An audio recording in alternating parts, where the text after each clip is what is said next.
Hi, once again, and welcome back to my channel. I said I was going to come to you today on Wellness Wednesday with just a few words about hyperthyroidism. And I'm not going to be before you long. I'm going to try to make this a short video, at least 5 minutes. It might be even shorter than that. But I wanted to keep to my word and give y'all some information on hypothyroidism. So, what is hyperthyroidism? Hyperthyroidism is an overactive thyroid, meaning that it's producing too much thyroid hormone. Okay, and it's commonly known as Graves' disease. I'm reading off of my paperwork because I kind of wrote myself a few little notes here, and I hope that y'all could see them. Excuse the handwriting because I don't know a lot about this. And I'm giving a disclaimer right now. I am not a nurse. I'm a social worker. However, I can still do some research, and I will definitely make sure that I have some links below for you to go to and do your own research. And I really, really suggest that you go to an endocrinologist or your primary care physician to get some more information about that if you feel that there's an issue and that you might have this disease. And if you already have this disease, then you already know where to go. Okay, so I'm just going to give you a little pointers today on some of the causes of hyperthyroidism, some of the symptoms, and things that you can do to kind of help it along the way. Okay, so hyperthyroidism is normally called or commonly known as Graves' disease.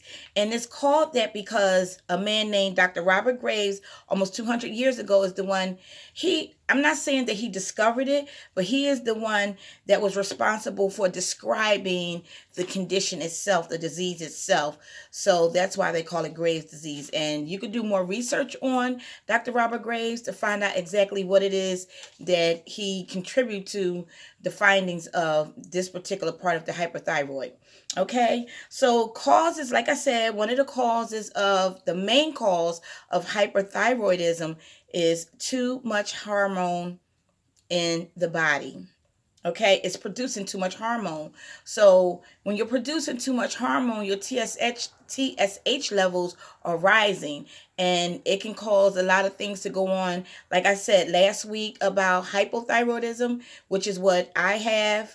It's still dealing the same way, but it affects each person differently. Hypothyroidism affects me differently than a person with hyperthyroidism. Mine's is underactive, and if you have hyperthyroidism, your thyroid is overactive. Not everybody that has hyperthyroidism will get their thyroid removed because of the different symptoms. Before I get into what you can do to help you with that, I'm going to tell you about some of the symptoms. So if you're experiencing weight loss, heat tolerance, insomnia, hyperactivity, these are some of the symptoms of hyperthyroidism. Okay. Even though you having weight loss, but you still have an increase in your appetite, you still need to get that checked out. Affects the eyes. So sometimes when you see people who have eyes look like their eyes is about to pop out of their head, like they have bulging eyes, that could be a sign of hyperthyroidism. Skin, hair, and nail changes is a part of the symptoms, and there are many, many more. Too many to go through. Then I'll be overly talking, and I do not want to lose you as an audience. So I just wanted to come forth and talk a little bit and share a little bit about hyperthyroidism because I told someone that I would do that today. Okay, so some of the treatments that you can use to help you with this particular condition, one is radioactive iodine. And radioactive iodine is good because it helps to stabilize the iodine levels in your body. It helps to bring those hormone levels of your thyroid back down to normal. So once again, talk to your endocrinologist, talk to your primary care doctor so you can get more informative information. Whenever I could think of something more about the hypothyroidism or our thyroid in general, I will definitely come back on here and give you more information. Okay? Another thing you can get done to help you with your hypothyroidism is to get surgery. Now, surgery can be used to remove part of your thyroid or the whole thyroid to kind of get rid of whatever it is that's causing your body to do the things that it's doing. Sometimes the best thing to do is to take medication. And they have medication also for people with hyperthyroidism, and it helps to regulate their thyroid as well. And then after a while, once your thyroid get back to normal, you won't have to take the medication anymore. The reason why you have to take medication or either get surgery or do a radioactive treatment, because you are trying to get your thyroid gland back to normal. Okay? And the use of iodine in our bodies. So this is the thing. We either have too much iodine or we have too less iodine. And because of that, it's causing our thyroid gland to act reverse from what it's supposed to do. The thyroid gland controls a lot of things in our bodies. So if our thyroid is acting up, we are going to prematurely experience these symptoms of insomnia, symptoms of either weight gain or weight loss, symptoms of anxiety, hyperactivities.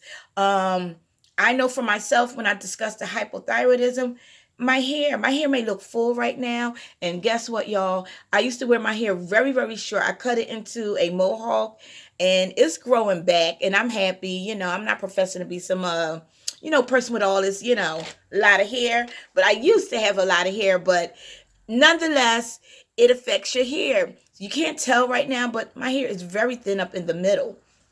That's what this particular disease does to you. It affects your hair, it affects your skin, it affects your nails, it just affects a lot of things, your eyesight. So the best advice that I have for anyone that have this disease is to see a doctor, your primary care doctor, and they can give you a referral or however your medical coverage do to get you to see the specialist. Once you see the specialist, you'll get a blood test done. You may have to get a biopsy done. You may have to get an x-ray done. Whatever it is that you have to get done to check and see what is going on with you. So I will leave down, please hit the subscribe button, hit the like button, and leave your comments below if you'd like for me to talk more about different things that affect our bodies. Once again, I'm brand new here. I don't profess to have all the answers. I'm just doing a little research and doing a little reading. I will definitely make sure there's some websites below that you can look at, you can look up and get more information about what hyperthyroid does to the body. Okay, so if you think that you are experiencing this or you already have it, it's okay. You can still get through it. All you got to do is follow along with what your medical doctor says to do. Find out how to eat right. Find out whether or not you need to do exercise. Find out what medications you might have to take. Just do your research and be well informed. And I will see you next time with something great for Motivational Monday. And like I said, if you have any other topics that you'd like for me to discuss, put it down in the comments below. So long and see you later.